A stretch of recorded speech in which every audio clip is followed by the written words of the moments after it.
Masechet Baba Batra Daf Dalid. We're going to learn a story about Herod the Great. Herod died in 4 BCE. His mother was a Nabatean Arab, not Jewish at all. So Herod is definitely not halachically Jewish. His father is a descendant of Edomians, Edom, that the Hashmonaim conquered, and the Hashmonaim forcibly converted those Edomians to Judaism. So on his father's side, he is Jewish, albeit forced converts. So even that is not 100%. Now, Herod became king of the Jews because he was a good politician and good salesman, and he was able to convince the Roman emperor that they could trust him. And so he went to Rome and he convinced them of such, and Rome says, okay, you're the king of the Jews. And from then on, he was the governor of Judea. Now, to gain legitimacy, some legitimacy in the eyes of the people, he did something very smart. He married a princess. He married one of the daughters of the Hashmonaim. Her name was not given here, but in Josephus, she is named Mariamne, or Miriam. So here's the story about her. Hordus abda de bet Hashmonai hava, natan ena beota tinoket. In this version here, it says Herod was a slave, a servant of the Hasmonean family. So some of the things that we're going to read are parallel in Josephus, and some things are not. So this part that he was a slave of the Hashmonaim is not found in Josephus. It's a way of degrading him. But the next part is in fact true, that he wanted to marry this girl, and he did. Yoma had shemahu gabra bat kala de amar kol abda de marid hashta maslach kam katalinu lechuluhu marvate v'shayirah lehahi yenukta. Anyway, while he was still a servant, he put his eye on this Miriam, and said, one day he would like to marry her. And now one day he heard this guy Herod heard a bat call that said, any servant that rebels against his masters now will succeed. He says, okay, now's my chance. So Herod went and he killed all of his masters, all the members of the Hasmonean family, except for that girl, except for Mariamne. Ki chazatahi nukta deka ba'el lemin seba silika ligra urmakala amara kol man de'ate ve'amad mibet Hashmonai katina abdahu dela ishtayera minayhu ela hi nukta vahi nukta nafla me'igera le'ara'ah. However, when he killed everybody, spared the girl. When the girl saw that he was planning to marry her, she said, I'd rather die than marry you. And literally, she went up to the roof and said, whoever says I am from a descendant of the house of the Hashmonaim is a slave, because I'm the only one that survived from his slaughter, and I just threw myself off the roof, and she did, and she died. So there is nobody left from Hasmonean house, and therefore anyone that claims to be so is only the son of a slave, meaning Herod. Okay, so in this version of the story, they never get married. She commits suicide before, and he kills every member of the family. In the Josephus version of the story, he does marry her, and he does eventually kill several members of the Hasmonean family, although not all of them. One person that he eventually kills is Mariamne's brother. You see, Herod, he makes himself king, but he's not Kohen Gadol. No one's going to accept that. So he takes his brother-in-law, Miriam's brother, and he says, okay, you be Kohen Gadol. And one Sukkot, Josephus tells us, the Kohen Gadol comes out with all of his fine clothing, and everybody's clapping and cheering, and he's getting more popular than Herod. Herod can't have that. And so one day he invites his brother-in-law to come to his summer palace in Yericho. And he says, why don't you go for a swim? He says, no, I don't really want. No, you're going for a swim now. He says, okay, I'm going for a swim. And he goes for a swim with Herod's bodyguards, and they have a game of who could hold their breath the longest. And sure enough, in fact, the guards of Herod drown Miriam's brother, and Miriam is not happy about that. And then Miriam's mother accuses Herod of all things, and he accuses her of not being trustworthy, so he has his mother-in-law killed. which I guess is understandable. But then Miriam's so upset about that, and then he has her killed. He also kills some of his children, but not all of them. Some of them he leaves alive, which is very nice of Herod to do that. So he is, we call him Herod the Great, probably because he's a great builder. However, he's also a great murderer. So he doesn't literally kill every single member of the Hasmonean household, but he does kill many of them, including after he has some children with his wife, he does kill her. Temanah sheba shenin bedubsha. Now, Herod, and Josephus also says he was very distraught after he killed her. He felt very bad. He was an emotional kind of guy, so we can feel for him. Anyway, he wanted to preserve her memory, not just her memory, her body too. And so the best thing they had as a preservative was honey. So he preserved her in honey. That's why he called his wife Honey. Now this is not found in Josephus. This is only in the Talmud. There are some say that he actually had relations with her dead body, and others say that he did not. Damri la ba'aleha ha detmana liyatube liisre udamri la lo ba'aleha ha detmana ki hechi denemru bat melech nesav. According to the opinion that he did have relations with her body, the reason he preserved her is because of to gratify his desires, and so that's why he preserved her. But according to the one he didn't, to say that he did not sleep with her, so then why did he preserve her body? So that people, he could say that he show people that he married a princess. See, she's right here, and then I guess they would believe him once he said that. They would also be probably too scared to disagree with him, considering how insane he is. All right. So I think so. Again, this is not Josephus, but this is very much making fun of him and how insane he really was. Amar mandarish mekera bachecha tasim alecha melech. Okay. Now Herod says, who is the one that explains the pasuk, from among your brethren you should have a king. That a king has to be from the Jewish people and cannot be from an outsider, cannot be a non-Jew, cannot be a slave or a convert. Right? Who says that? Rabbanan. Oh, it's the rabbis. The rabbis are against me because they interpret this pasuk to exclude a convert and a slave. He is a son of a convert. His mother's not Jewish at all. And according to the story here, he is a slave. And so he would not be eligible to be king. So who says I'm not eligible? The rabbis say that. Kam katlinu lechulu rabbanani. Gwen goes and kills all of the rabbis. Shabke Baba ben Buta lemishkal esamine. But he left one rabbi, Baba ben Buta, who we met yesterday, and because he knew that he was a very wise sage, and he wanted to ask questions of him in the future. But even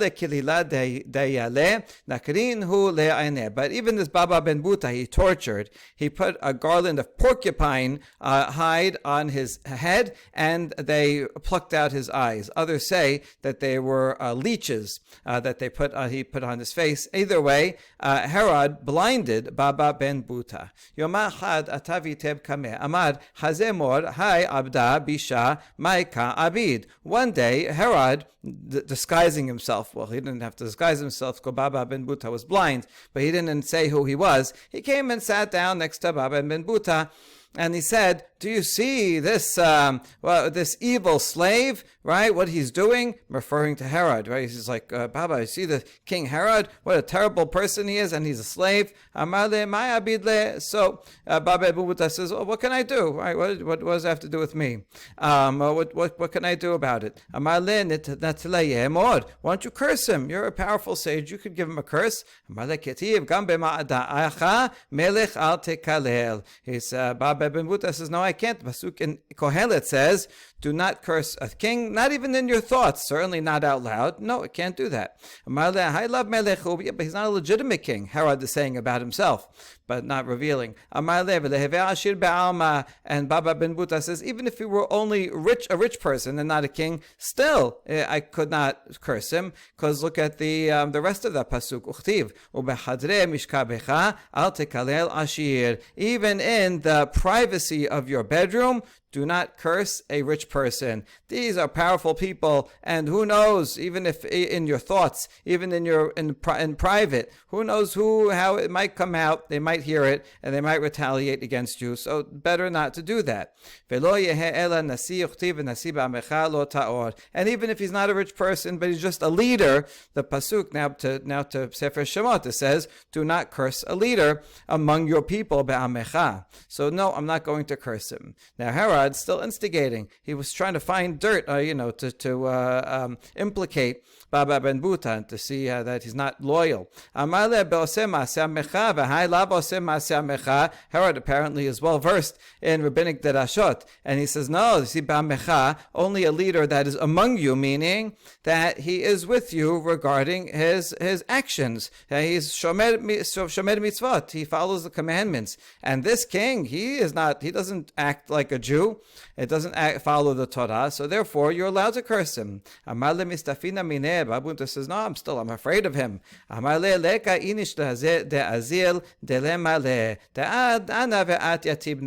King Herod says, don't worry, no one's going to say, look, it's just you and me here. No one's going to find out. Don't worry about it.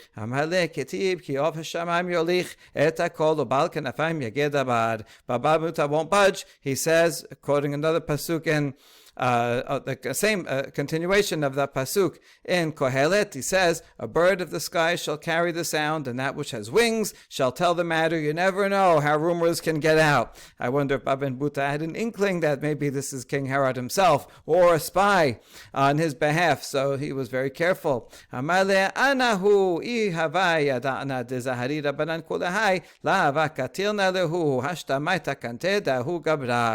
Herod said, oh, it's me. I'm Herod. See, you passed the test. And had I known that the rabbis are so careful, then I would not have killed them all. Now, what can I do to rectify this thing that I did? That I killed all the rabbis.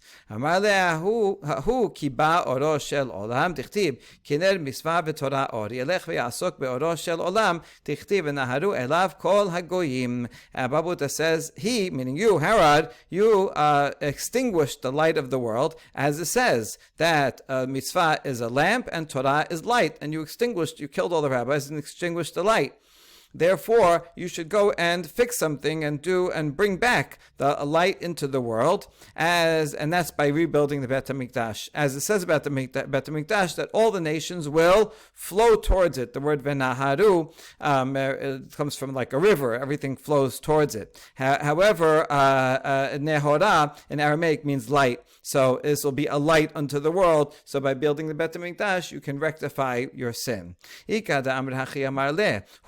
מעיינו של עולם, תכתיב, והיה אם מעייני העדה, ילך ויתעסק בעיינו של עולם, תכתיב, הנני מחלל את מקדשי, גאון עוזכם, מחמד עיניכם. Or another version of Baba ben Buta's response, it says, he, meaning you, Herod, you blinded the eye of the world. Well, literally, he blinded Baba ben Buta, and also by killing all the other sages, he killed the eyes of the world. Eyes meaning leaders, as it says in this pasuk in Bemidbar, me'aynei ha'eda, from the eyes of the congregation, meaning the leaders of the congregation. So therefore, you should go and rebuild the eye of the world, and the Bet HaMikdash is compared to an eye, as the pasuk in Yechezkel says, I will desecrate my temple, the pride of your strength, the delight of your eyes. Okay, so either way, go rebuild the Bet HaMikdash. Herod says, Amar le mistafina mi malchuta. Just like it says the same word mistafina, Baba Buta says, I'm afraid of Herod. Herod says, I'm afraid of the Roman government. I can't just go and make these big building projects, and I'm not sure if I'm going to have permission from the Roman government to do so. So Bambuta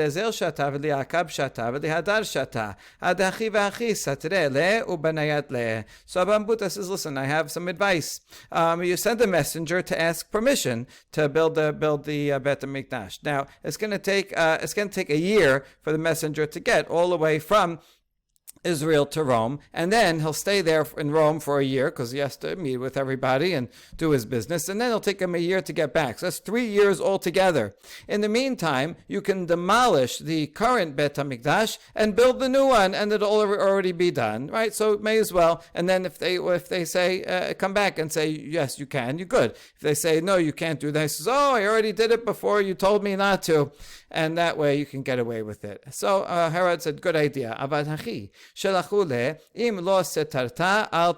So they sent back a message eventually after 3 years. Says, listen, if you haven't already demolished it, do not demolish it. And if you demolished it, leave it like that and don't rebuild it. This contradicts what we said yesterday, that a king is different, meaning Herod is different. If he says he'll build it, no one can stop him. But in this case, he does have to actually answer to the Romans. And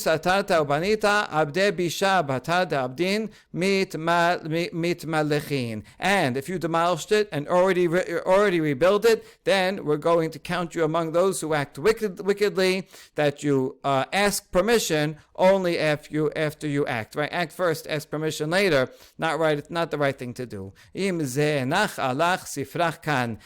if you have your arms with you, you have your military force there, your book, meaning your genealogical record, is here. We know who you are. We know your past. La reka vela bareka. Hordus abda kelanya mit abed. You are not the king and not the son of a king. The word reka comes from the Latin rex, which means a king. Here it is, right, from Rex. So you are not a Rex, and you're not the son of a Rex. You're not from a genealogy of any king, but rather you are a slave. Kelanya comes from the word colony. It comes from the Romans used to give a piece of land to soldiers, and they would say, okay, you don't have to pay tax. Interestingly, colony later on comes to mean a land that is only taxed and has no representation. But either way, the point is that it's an allotment from a government, and in those days, the soldiers who got such allotment would not have to pay tax. It would be free land, basically. So Herod is a slave who became free. He made himself free, but really you're originally a slave, not a king, and therefore watch out, Herod. We don't like what you're doing. And so Herod got in trouble for this. Maireka, now the Gemara asks, what is the source? What's the etymology of the word recha, which we just said is rex, but here we're going to bring a folk etymology from Pesukim. Malchuta dichtib anochi hayom rach umashuach melech v'baetema mehacha vayikreu lefanecha abrech.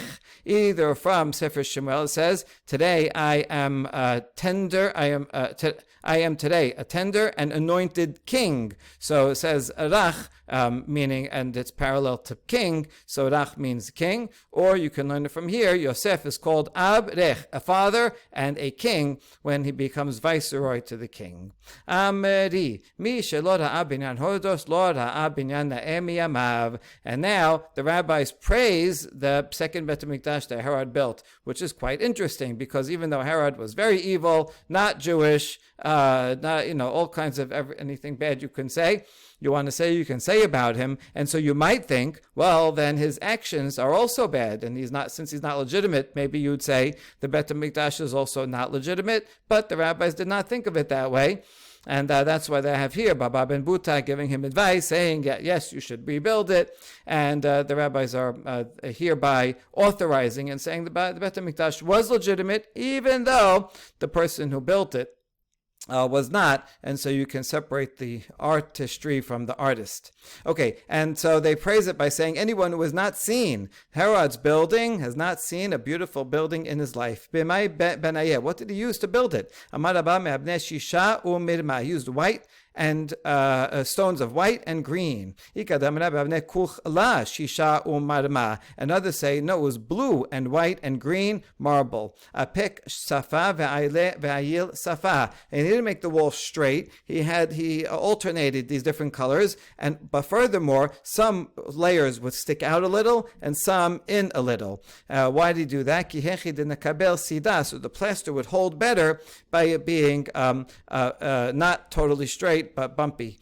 and some parts would protrude. Sabal mishayeh bedahaba amru le rabbanan shabke dehachi shapir tefe de mechazeki id vata de yama. He was thinking about covering the whole thing with gold, as if it wasn't beautiful enough, but make it all gold. But the rabbi said, actually leave it, said because it's even more beautiful this way. It looks like waves of the sea from the colors blue, white, and green, and the fact that some were sticking out and some were in, so it looked like waves, and it looked like a live sea. So that's how beautiful the walls of the Bet HaMikdash were. Ubaba bar Buta hechi abad hachi. And now we ask, Baba and Buta, how could he help out and give advice to such an evil man?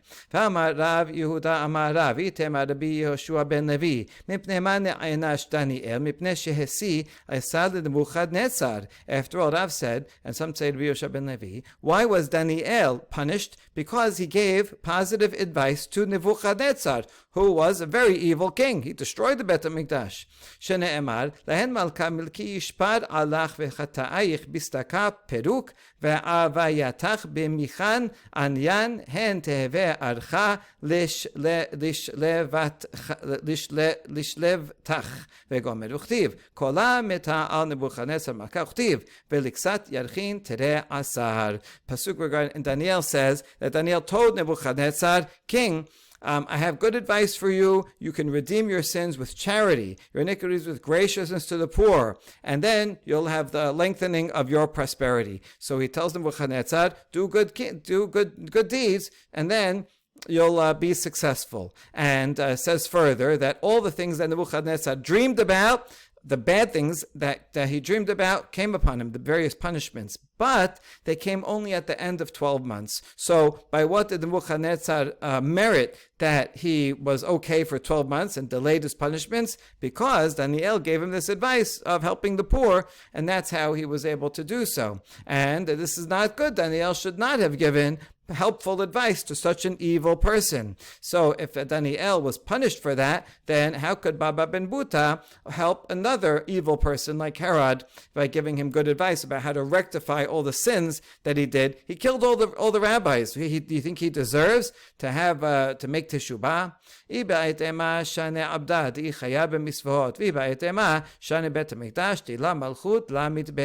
And so there's two answers. Either a servant, if Herod, even if he was not Jewish, once he was acquired as a Eved by the Hasmoneans, so now he is like Eved Kanaani, who is chayav in mitzvot.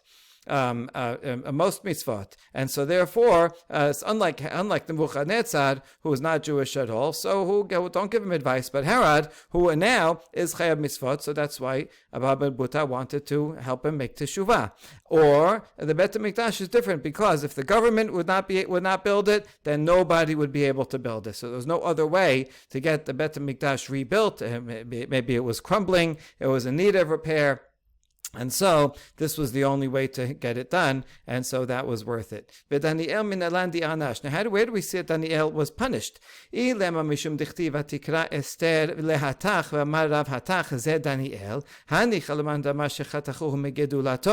So if you say because Esther called Hatach, and Hatach is associated with Daniel in the Midrash. Hatach is Daniel, Rav says. So that makes sense if you say that why is he called Hatach? Because he was cut down from his greatness. So that's the punishment. He was demoted. So then we understand what his punishment was. But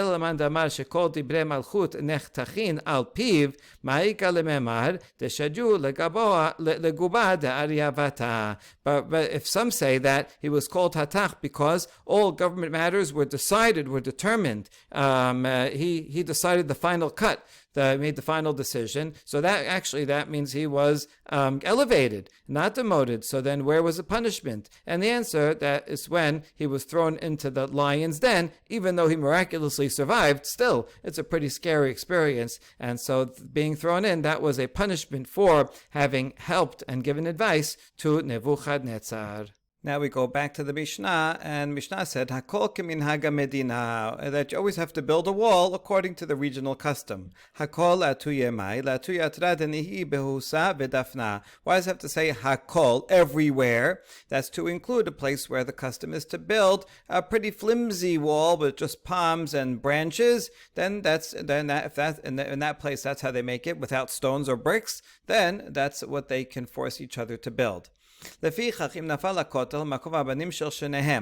since they can force each other to build the wall and share the space and the expense, therefore, if the wall should fall down, then the space where the wall takes up and the stones belong equally to both of them. Pishita, isn't that obvious? La sericha de nefal l'shuta dechad minayu iname de paninu chad l'shuta dide. Maudetemane ve'idach hamusim achavero la vareaya kamashmat lan. Oh, when the Mishnah needs to tell us this for a case where let's say it all falls down to one side. Maybe a big wind comes and pushes it all to one side, so all the stones are on his side. Or one guy cleared the stones and brought them into his domain. I might have thought now that they're on his side of the courtyard, then the other guy will be hamosim echavero. Oh, you want to remove these stones from that guy? They're on his property. Well, then you have to bring a proof that you have a claim to half of them.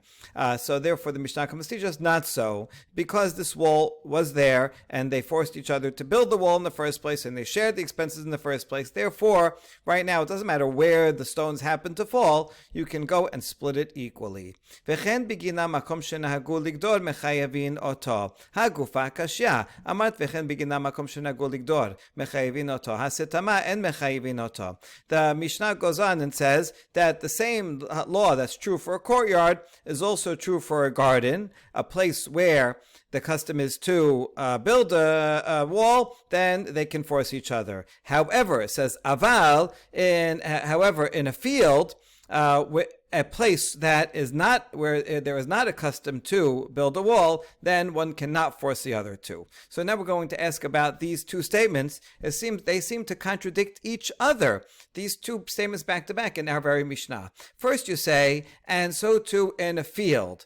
In a place where the custom is to build a wall, then you have to. So right now we're understanding it that there are fields, many fields, and in some places there's a custom to build a wall in the field, and in some places not. So if you're in a field and there's a specific custom that everybody who has everyone who has a garden in this place, they adjacent gardens, they build a wall. So if you're in that place, then they can force each other to build a wall. But what if there's no custom? There's no specific custom. Some people do, some people don't. Then one would not be able to force the other person to build a wall between their gardens. However,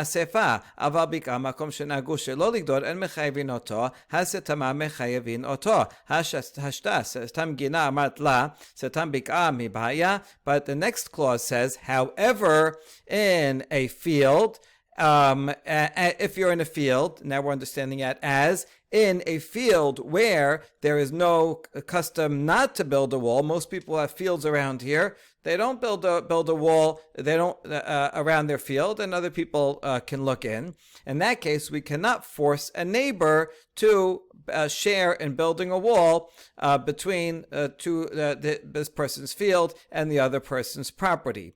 So we can learn from that. Only if there's specifically a custom not to build a wall, then you can't force the other guy. But if there's no custom, some people have walls have walls around their fields and some don't, then he would be able to, because the Mishnah says specifically only if there's if there's a custom not to, then he cannot force. But if there's no custom, then the owner of the field can force his neighbor to share in a wall with him. But this conclusion wouldn't make sense if in a garden, a stam garden, the owner of the garden cannot force his neighbors to build a wall, then it doesn't make sense that in a field needs generally less privacy than a garden. A garden, things are always growing and a person's always working in there and taking things. Whereas in a wheat field, it looks pretty the same, and there's only like one crop a year, so there's not as much activity going on there. So it wouldn't make sense that he cannot force his neighbor to build a wall around the garden, but he can force his neighbor in a stam bika, where there's no custom, to build a wall around his field. So that's the contradiction between these two halves of the Mishnah. We have two answers. Amar Abaye Hachi Kamar V'chen stam gina u b'makom shenahagu ligdol b'bika mechayvin oto. So Abaye says, well, you know what? You read it like this. It says a garden. Then yes, the same is true for a garden. One can force the other person to build. So that, and it's talking about a stam gina, or even a regular garden where there's no custom. One can force the neighbor to build, and then it says, and also a place that there is a custom to build a wall in a field, then he builds it. In other words, he's splitting. V'chen bigina is one case, and makom shanagu ligdor mechayevin oto is going on the bik'ah, is going on the next phrase. So by splitting it that way, as two cases, gina, stam gina, you have to build a wall, and a bik'ah, if it's accustomed to build a wall, in those two cases you have to build a wall. So that would solve the problem logically, but it doesn't solve it verbally. Amar le Rava, im ken, my aval. Rava says it doesn't work because the Mishnah has the word aval between those two statements. It says v'chen bigina makom shagol ligdor mechayvin oto. That's one aval, but there's a contrast between bik'ah and the previous phrase. So you really can't split the Mishnah according to that syntax. Ela amar Rava hachi katane v'chen stam gina kemakom shenagu ligdor dameh mechayvin oto aval stam bik'ah kemakom shelo nagu dameh ve'en mechayvin oto. Rava reading fits very nicely. A stam gina, if there is a specific custom in this place, either to build or not to build, then you follow the specific custom. But the Mishnah is telling us if there's no specific custom, some people do, some people don't, then a stam garden is like a courtyard in a place where they do have a custom to build, and therefore the owner of the garden can force his neighbor to build. And a bik'ah, again, if there is a specific custom, you'd follow that. But stam, just, if there's no specific custom, that's the same as a place where there is a custom not to build, and therefore he cannot force the other person. And now this makes perfect logical sense that a garden requires more privacy than would a field. The Mishnah says, in these cases where one cannot force the other person to help and share the cost and space of the wall, then here's what the owner, let's say that field can do. He can build a wall within his property. The whole wall will be within his property, and now he should make a marker to show that the entire wall belongs to him. How does he do that? He makes a marker as chazit. He makes a marker, and it says the word there mibachutz in the Mishnah. It has another word here mibachutz, which will be important in a second. He makes the marker on the other side. So now we ask, my chazit amar Rav Huna achpe le karna lebar. This chazit is something that is seen, a marker. What is it? Rav Huna explains that he bends the edge of the wall towards the outside, like in this picture. So if the garden is on this side, the owner of that garden builds the entire wall on his property. The property line would be outside the wall, and on the outside of his wall, from his perspective, he bends the wall outwards. Now we ask, wouldn't it make more sense to bend it inwards, to say this wall belongs to me, to the guy and the inner part of it? And thus we say no. The problem with that is then the guy who is outside, if you build it on the inside, the guy who's outside will just go up on a ladder. He'll build an added section to the wall, and he'll say, oh look, there's a marker on both sides because we both share the wall equally, and then he'll falsely claim half of the wall. Wait, then in this case, there's also a problem. If the guy inside builds this marker on the outside, the guy outside can just shave it off. He can cut it off, and then he'll say, "Oh yeah, this is a regular wall that belongs to both of us." And the answer is gizuza meda yediya. No, if you cut something off, it's noticeable. You'll see. Oh, look, there's marks here that something was cut off, and he'd be able to tell. That's all one version of what Rav Huna says. The other version is exactly the opposite. According to this, Rav Huna says the marker, if I'm making the wall in my garden myself, then I would make this and I would put the wall protruding inwards towards my field, where I'm the one making the wall. Now we ask on that, why don't you make it on the outside? Because then the neighbor will cut it off and say it's both of our walls, both of our wall.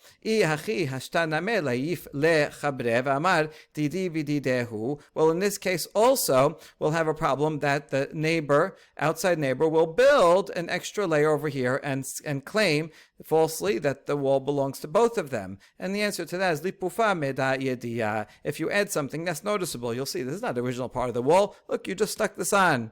Okay, v'hami bachutz katane kashya. The problem with this interpretation is in the Mishnah it says you bring the wall into your own property and you make a chazit outside, mibachutz. And this version of Rav Huna cannot explain that word mibachutz, so the first version fits better. Rabbi Yochanan Amar, Nish'ayeh be'ameta milebad. Rabbi Yochanan from Eretz Yisrael disagrees with Rav Huna. He says this is not bending a wall or adding a layer of bricks to it, but rather just smearing some clay on the top ama of it, on the outside. Okay, we ask about him also. What if it's your property? Why don't you smear the clay on the inside? Because then we're afraid the guy outside will put some clay on his side of the wall and claim that half of the wall is his. But here is also a problem. If I build the wall and I put clay on the outside of the wall, then my neighbor on the outside can peel off the clay and claim that he owns half the wall. And the answer is kilufa meda yediya. If you peel off the clay, you can tell that there was clay here and it was peeled off. Husa Amar Rav Nachman Sinufe Yereche Milebar. Now we said earlier that there are places where they make partitions not out of bricks but out of branches. It looks like this. You take like lulavim, dried out ones, and you interweave them, and you make a partition like that. So now, what if I'm making this partition all myself because I can't force you to make it? How can I make an indication that it's mine? Nachman says I'll direct the tips of the branches to the outside. So if this is my field over here, I want to show this is my wall. So you see, like in this picture, the branches are directed outwards, and that shows that it's mine. We ask about this the same thing. Why don't I point them inside? Because then the neighbor will do the same thing, and he'll point some of them towards his side, towards the outside of him, and say, if I put them towards the inside of my field and to show that it's mine, then my neighbor will point them to the outside of my field, which was the inside of his field, and he'll add some things and point it inside, and then he'll claim that half of it is his. Okay, but this doesn't solve the problem. If I'm over here and I point them outside, my neighbor can just cut them down and say, oh, we're sharing it. Mashrek letina. Oh, so you know what? Put some clay on the top of them, so that then you won't be able to cut them off. No, he can always peel off the clay. But no, peeling off the clay, that will be noticeable, and so that is therefore a good sign. But it works better if it points to the outside. Abaye, however, disagrees with Rav Nachman and says, listen, if you built a palm branch wall all by yourself, then pointing the branches one way or another is really not going to help. This is not a permanent enough kind of structure that you can put extra bricks or clay that you'll notice.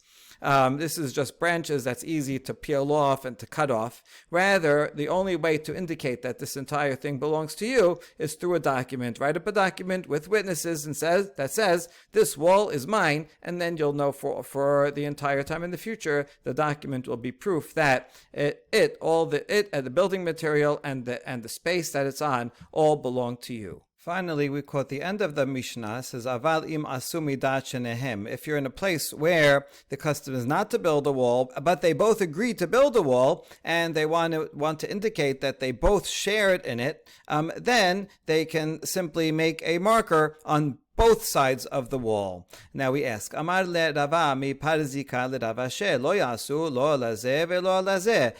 So Rava from Parzika says to Rava she, why should they build a marker on both sides of the wall? Just make a marker on neither side of the wall, and if there's no marker on either side, then we'll assume that they shared it, right? What's the point of making two markers on both sides? He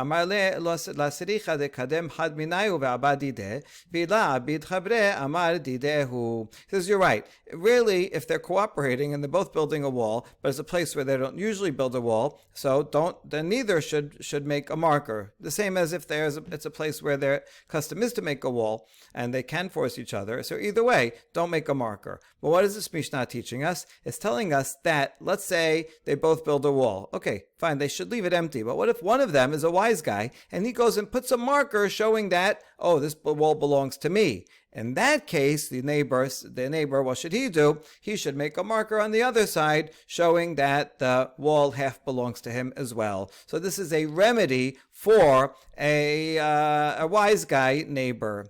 Vetanata kanta l'ramai kamashma'lan. And now we ask, Rava from Parzika asked Rava she, is the Mishnah going out of its way to teach a law of how to have a remedy against a swindler? I mean, why do we have to even think of a case? Most people, we hope, are honest. It's going to go, and if this person goes and tries to claim for himself, then go make the other side.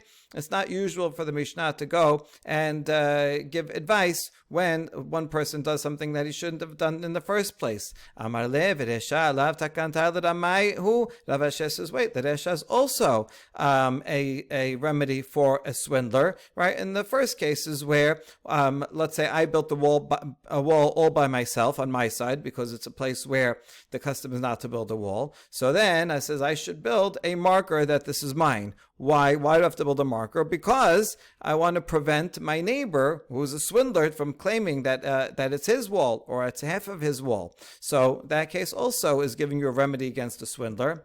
So Rava answers, Amar lebishlam haresha tena dina, mishum dina tena takanta, ela sefa dina katane de katane takanta.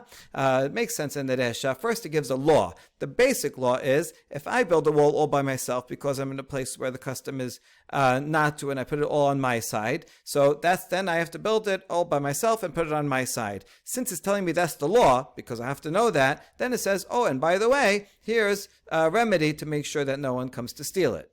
Fine, that makes sense. But in the Sefa, what's the law? Right? There's no original lichetechila case that is referring to that you'd put it on both sides. Really, if we agree to make a wall in the place where we don't have to make a wall, then we should just put nothing on it. Only if one guy is a swindler and puts it on his side, then here's a remedy to put it on the other side. But there's no initial lichatechila law like there is in the Resha. So really, the Mishnah should not have mentioned this.